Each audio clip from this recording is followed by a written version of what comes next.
How much did Bernie Sanders change the narrative in this country over the last 5 years, from your perspective? Because his top issue, without question, is Medicare for all. Incredible difference. You may recall that during the 2009 and 2010, during the debate on what became the Obamacare Act, there was no consideration given to Medicare for all at all.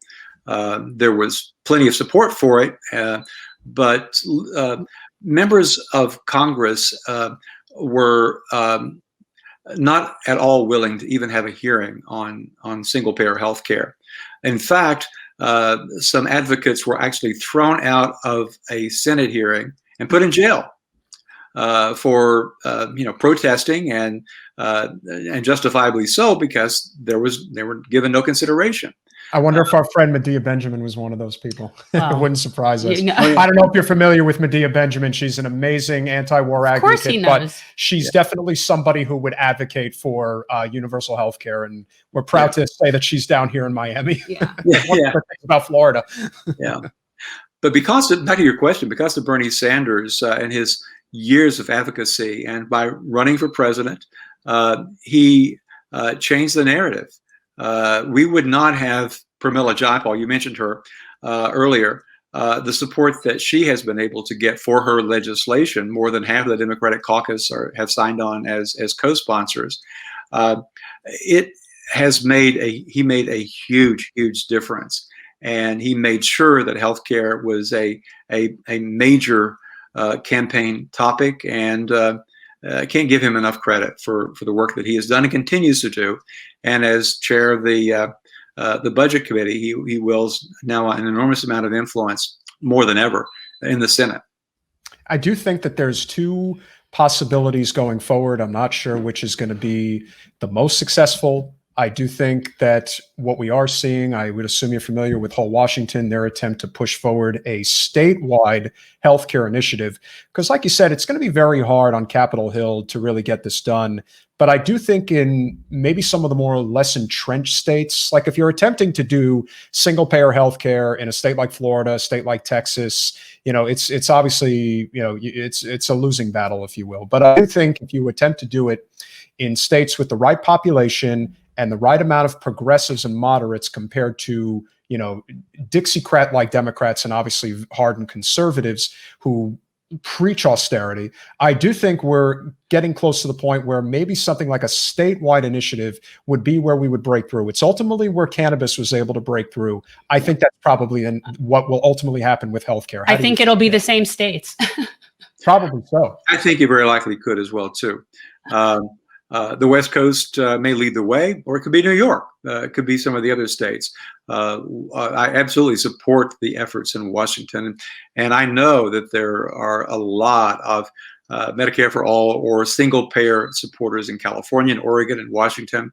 I've testified at legislative hearings in New York, and there is serious consideration being given to legislation. It doesn't get as much coverage, but New York State there's a lot of support for enacting a single payer system. And as you undoubtedly know, that's how it started in Canada. Now, back in the 60s, the movement began in Saskatchewan. Yeah. Tommy Douglas was the premier of the province, and was unrelenting in his support, and was able to get essentially a single payer system enacted in Saskatchewan. The other provinces began to pay attention and seeing what was happening there, and ultimately became a national policy. There are differences from province to province, but that's how it happened in Canada, and I think it very possibly could happen that way in this country. I also think this is one of the reasons why Jen and I, we're not what you would call ardent defenders of AOC. I mean, obviously she's, a really noted trailblazer. She's definitely, probably the most recognizable representative in the Democratic Party. outside of Nancy Pelosi, she's certainly done quite a job, not just because of the fact that she has preached these issues, even if you think that she's being a little too friendly with the insiders these days. But I think what she has started in the state of New York cannot be understated. What she did to unseat Joe Crowley and the ripple effect that that has caused within the city, whether it's Jamal Bowman, Mondaire Jones, now you're looking at the people who are running in a variety of different races, whether for federal, for state legislature. And then, of course, I have Ron Kim, who's been doing an amazing job in the state Senate and has, charged like a bull in a china shop against somebody like Andrew Cuomo, who we all know would never in a million years, sign a bill for single-payer healthcare in the state of New York. Shocking. But perhaps the next governor who would take over and would have that progressive lean, which I do think is very likely to happen, that is where you can really see, I believe, in my opinion, where AOC's true value has really taken shape over the last few years. How do you feel about that? I agree with that. I absolutely agree with that. She's had an enormous influence, and nationally, as well as obviously in New York. I think you're absolutely right. By the way, I before she defeated Crowley, I wrote a piece, I think just the day before, when certainly was not a foregone conclusion that she was going to win by any means.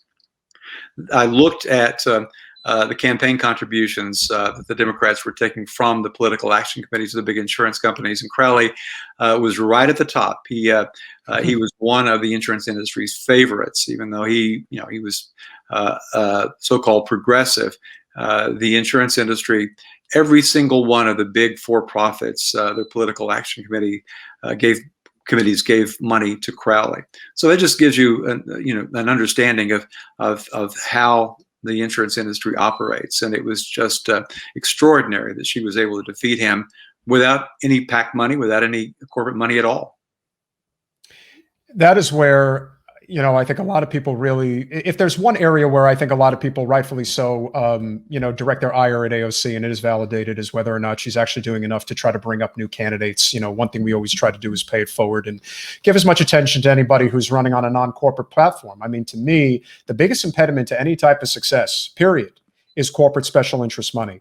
I don't care what your ideology is. 9 times out of 10, if you sit somebody down who could be as libertarian right as it gets and as progressive left as it gets, you can actually have them in a conversation about primary issues. We're not talking wedge issues here. We're talking the primary issues like healthcare, the environment, living wage, and so on. I guarantee you most people will agree on these things. And I think that the best way to essentially sell single-payer healthcare to the United States is to say, we do not need for-profit middlemen in between us and our doctor. There is no reason for it to exist. They bring absolutely no value to the table whatsoever. It is the fact that we have a runaway capitalist system that feels that they can profit off anything. Thanks for watching. If you want to support our mission to transform politics into service, please like this video, subscribe, follow us on social media, and consider joining our Patreon, where you'll get early access to our interviews as well as other exclusive content. Links are in the description. Peace out.